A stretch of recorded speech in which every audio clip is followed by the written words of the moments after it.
नमस्कार. संघर्ष वृत्तवाहिनीमध्ये आपलं स्वागत. घेऊया ठाणे आणि आसपासच्या परिसरामधील घडणाऱ्या महत्त्वाच्या घडामोडींचा आढावा.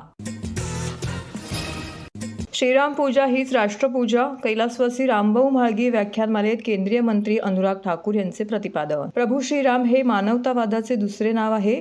श्रीराम हेच एकात्मिक मानवतेचे महानायक असल्याने प्रत्येकाने आपल्या परंपरा संस्कृतीवर गर्व करून एकजुटीने कर्तव्याचे पालन करीत आत्मनिर्भर भारताला विकसित भारत बनवावे. हीच राष्ट्रपूजा असून तीच श्रीराम पूजा आहे, असं प्रतिपादन केंद्रीय मंत्री अनुराग ठाकूर यांनी केले. महाराष्ट्राच्या सांस्कृतिक चळवळीमध्ये महत्त्वाचे स्थान असलेल्या कैलासवासी रामभाऊ म्हाळगी व्याख्यानमालेचं उद्घाटन रात्री सरस्वती मंदिर शाळेच्या पटांगणात केंद्रीय मंत्री अनुराग ठाकूर यांच्या हस्ते झाले. यावेळी श्रीराम पूजा ते राष्ट्रपूजा या विषयावरती त्यांनी आपले ज्वाज्वल्य विचार मांडले. या प्रसंगी व्याख्यानमाला समितीचे अध्यक्ष आमदार संजय केळकर, भाजप जिल्हाध्यक्ष संजय वागुले आणि सचिव शरद पुरोहित व्यासपीठावरती उपस्थित होते. तर श्रोत्यांमध्ये माजी उपमहापौर सुभाष काळे, त्याचबरोबर माजी गटनेते मनोहर डुमरे, मकरंद मुळे, माजी नगरसेविका प्रतिभा मडवी, डॉक्टर राजेश मडवी, विद्याधर वैशंपायन, सीताराम राणे, प्राचार्य कीर्ती आगाशे, समतोलचे विजय जाधव इत्यादींसह अनेक मान्यवर उपस्थित होते. अयोध्येतील श्रीराम पूजेचे सूत्र घेऊन मंत्री अनुराग ठाकूर यांनी राष्ट्रपूजेबाबत विवेचन केले. प्रभू श्रीराम हे मानवतावादाचे दुसरे नाव आहे. जिथे जिथे चांगलं काम तिथे तिथे रामनाम. रामपूजा आपल्यातील आत्म्याचा दीप उजळत आहे. भारत आज अमृतकाळातून सुवर्णकाळात जात आहे. तर पंतप्रधान नरेंद्र मोदी यांनी भारताला आत्मनिर्भर बनवले असून आगामी काळात विकसित भारताचा संकल्प तडीत जाऊन भारत जगातील सर्वात मोठी अर्थव्यवस्था बनेल असा विश्वास व्यक्त केला. आत्मनिर्भर बनणे हीच राष्ट्रपूजा आहे. देशाच्या विकासासाठी केलेले प्रत्येक काम ही राष्ट्रपूजा असून तीच रामपूजा आहे. अयोध्येतील राम मंदिर आंदोलनामध्ये कोठारी बंधू तसेच गुप्ता या तरुणाने बलिदान दिले. आज काही लोक म्हणतात राम हे केवळ कल्पना आहे, सागरी सेतू काल्पनिक आहे. अनेक राजकीय मंडळीही आहेत ज्यांच्या नावात राम आहे तरीही रामाला विरोध करतात, सनातनाचा विरोध करतात. मुघल आणि इंग्रज सनातन धर्म नष्ट करण्यासाठी आले, पण त्यांचीच पाळेमुळे मुळापासून उखडली गेली. भारत एक सनातन राष्ट्र असून यापुढेही सदैव सनातन राहणार असल्याचं मंत्री ठाकूर यांनी ठणकावले. मैं केवल इतना कहूँगा, भारत दुनिया का एक ऐसा देश है जहाँ पहाड़ भी हैं, बीचेस भी हैं, रेगिस्तान भी हैं, जंगल भी हैं, बड़े शहर भी हैं और हज़ारों वर्ष पुरानी सभ्यता, संस्कृति, परंपराएं भी हैं. भारत दुनिया में वो एक आकर्षण का केंद्र है जो हर तरह के टूरिस्ट के लिए कुछ ना कुछ यहाँ पर मिलता है. मोदी जी भारत के एक ऐसे कोने में गए थे जो बहुत सुंदर है, जिसकी हज़ारों किलोमीटर का कोरल एरिया है, खूबसूरत बीचेस हैं, जिसका आकर्षण अपने आप में करोड़ों लोगों को उसकी ओर खींच कर ले जाएगा. और आने वाले समय में भारत के इन हिस्सों को जो पिछले कई वर्षों में अछूते रह गए, वहाँ पर आप उनका विकास होते भी देखोगे और वहाँ पर पर्यटन को बढ़ावा मिलता हुआ भी देखोगे. और मैं एक बात आपसे कहूँ, ये अभी पहली घटना ऐसी नहीं है. मोदी जी ने पिछले 1.5-2 साल पहले जो कहा कि हर भारतीय ये अपने परिवार के साथ लक्ष्य तय करे कि उसको कोई ना कोई नया डेस्टिनेशन देखना है, उसकी सेल्फी खींचे और पोस्ट करें और 15 ऐसे स्थान 5 वर्षों में पूरा करें. तो प्रधानमंत्री जी स्वयं भी कर रहे हैं, आप सब भी कर रहे हैं. सर्व नागरिकांना आवाहन करण्यात येत आहे की सध्या डासांमार्फत पसरणाऱ्या डेंग्यू या आजाराचा प्रसार रोखण्यासाठी प्रत्येकाने पुढील प्रमाणे कार्यवाही करावी. डेंग्यू आजार एडिस इजिप्ती हा डास चावल्याने होतो. या डासांची पैदास साचलेल्या किंवा साचवलेल्या स्वच्छ पाण्यामध्ये होते. 8 दिवसांपेक्षा जास्त दिवस पाणी उघडे व साचून राहिल्यास त्यात डास अंडी घालतात. अंड्यांच्या अळ्या तयार होऊन पुढे डास तयार होतात.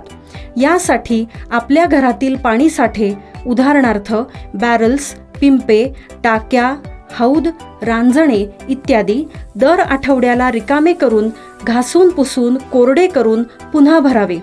1 दिवस कोरडा दिवस म्हणून पाळावा.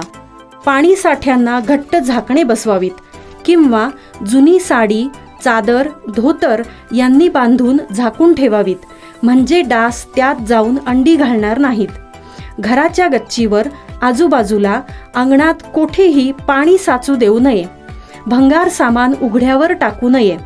उदाहरणार्थ टायर्स, प्लास्टिक सामान, कुंड्या, टाकाऊ वस्तू इत्यादी. अशा सामानात पावसाचे पाणी साठून त्यात डेंग्यूच्या डासांची पैदास होते. घरातील कूलर्स, फ्रीजच्या पाठीमागील ट्रे हे देखील वेळोवेळी कोरडे करावेत.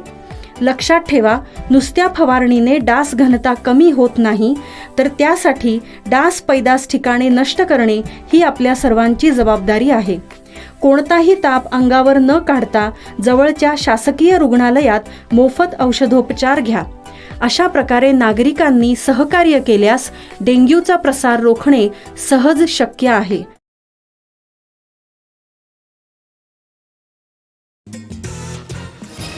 ठाण्यात शिंदे समर्थकांचा जल्लोष, आनंदोत्सव साजरा तर ठाकरे गटाकडून निषेध. आंदोलनाचा प्रयत्न, आव्हाडानेही मांडली आपली बाजू. ठाण्यात महाविकास आघाडीचे चौकाचौकात झळकले बॅनर. सोशल मीडियाही गाजला. विधानसभा अध्यक्षांचा निकाल येताच मुख्यमंत्री एकनाथ शिंदे यांच्या समर्थकांनी तोंड गोड करत फटाके फोडत जल्लोष केला. ठाण्यात टेंबी नाका येथे आनंद आश्रमात शिंदे समर्थकांनी जल्लोश केला. दिवंगत जिल्हाप्रमुख धर्मवीर आनंद दिघे यांच्या मठात त्यांच्या प्रतिमेला शिवसैनिकांनी अभिवादन केले. आनंद आश्रमात शिंदे समर्थकांनी पेढे भरवत जल्लोष केला. यावेळी शिंदे समर्थक, पदाधिकारी, शिवसैनिक, माजी नगरसेवक, माजी नगरसेविका, युवासेना, महिला आघाडी मोठ्या संख्येने उपस्थित होते. जर शिवसेना शिंदे यांची असेल तर उद्धव ठाकरे गटाच्या 12 आमदारांना अपात्र का केले नाही, यामागे अध्यक्षांवर कोणाचा दबाव आहे का, असा सवाल शिवसेनेचे प्रवक्ते नरेश म्हस्के यांनी केला. ठाकरे गटाकडून निषेध, आंदोलनाचा प्रयत्न, सोशल मीडियाही गाजला. ठाकरे गटाने निषेध आंदोलने करत या निकालाबद्दल नाराजी व्यक्त केली. सोशल मीडियावर शिंदे गटाला शुभेच्छा दिल्या जात असतानाच दुसरीकडे नेटकऱ्यांनी टीकेचाही सूर लावला होता. ठाकरे गटाला नेटकरी सहानुभूती दर्शवित असल्याचे चित्र होते. उद्धव ठाकरे गटाकडून चिंतामणी चौकात निषेध आंदोलनाचा प्रयत्न करण्यात आला. यावेळी लोकसभा संपर्क प्रमुख मधुकर देशमुख, शिवसेना ठाणे जिल्हा प्रमुख केदार दिघे, महिला आघाडी उद्धव ठाकरे सेनेचे सर्व शिवसैनिक यावेळी मोठ्या संख्येने उपस्थित होते. मात्र पोलिसांनी हे आंदोलन होऊ दिले नाही. विधानसभा अध्यक्षांचा निकाल हास्यास्पद आहे. आज महाराष्ट्रात लोकशाहीची हत्या झाल्याचे मत राष्ट्रवादीचे आमदार जितेंद्र आव्हाड यांनी व्यक्त केले. डॉक्टर बाबासाहेब आंबेडकरांचे संविधान आज ढसाढसा रडले आहे असेही ते म्हणाले.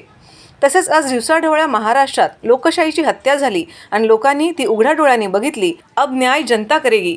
महाविकास आघाडी असे बॅनर ठाणे, कळवा, मुंब्रा येथील चौकाचौकात लावण्यात आले आहेत, तर येणाऱ्या जाणाऱ्या लोकांचे लक्ष वेधून घेत आहेत. स्पीकर अध्यक्ष महोदय ने जो निर्णय दिया संवैधानिक था.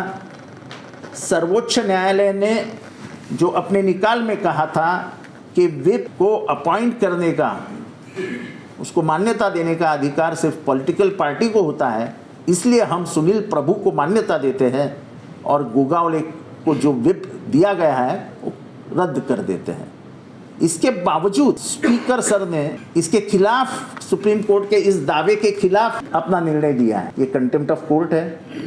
5 न्यायाधीश जब एक जगह पे बैठ के निकाल देते हैं तो उस निकाल को केसला माना जाता है. अगर इसमें बदलाव लाना है तो आपको 9 जज का बेंच बिठाना पड़ेगा. तब तक ये कानून है. और जिस जगह पे हमारे अध्यक्ष बैठे हैं वो जगह ट्राइब्यूनल है, वो अध्यक्ष नहीं है. अभी जब इसका काम वो करते हैं, डिस्क्वालिफिकेशन, रिकग्निशन, तो वो अध्यक्ष नहीं है, वो ट्राइब्यूनल जज करके एक कोर्ट में बैठे. जज की मर्यादा, उस जज की गरिमा समझने में उनको समझनी चाहिए. सर्वोच्च न्यायालय का अपमान करके कोई भी ट्राइब्यूनल निर्णय नहीं दे सकता. ये सर्वोच्च न्यायालय के निकाल के विरुद्ध है. ये कंटेम्प्ट ऑफ कोर्ट है. वो अध्यक्ष नहीं है. मेरी बात सुनिए. वो अध्यक्ष उस जगह पे जब ये सुनवाई होती है तब वो अध्यक्ष नहीं रहते, वो ट्राइब्यूनल के एक जज बन जाते हैं. तो इस हालात में उनको सर्वोच्च न्यायालय का निकाल पढ़ना चाहिए था और उसके अनुसार आगे बढ़ना चाहिए था. ये सर्वोच्च न्यायालय का जो निकाल है वो अभी आया है, कुछ दिनों पहले आया है. Subhash Desai versus chief secretary government of Maharashtra, page number 96 has become a case law. TJSB सौर शक्ती कर्ज, गो ग्रीन, करा वीज बिलावर बचत. आकर्षक व्याजदर, 84 महिने परतफेड कालावधी, 80% लोन. व्यावसायिक आणि उद्योजकांकरता सुद्धा अधिक माहितीसाठी तुमच्या जवळच्या शाखेला भेट द्या किंवा संपर्क साधा.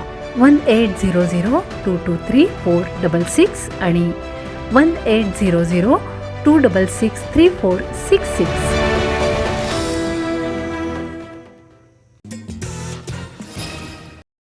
ठाणेकर मालमत्ता करदात्यांसाठी करातील व्याज माफी अभय योजना 31 डिसेंबर 2023 पर्यंत मालमत्ता करावरील 100% व्याज माफ.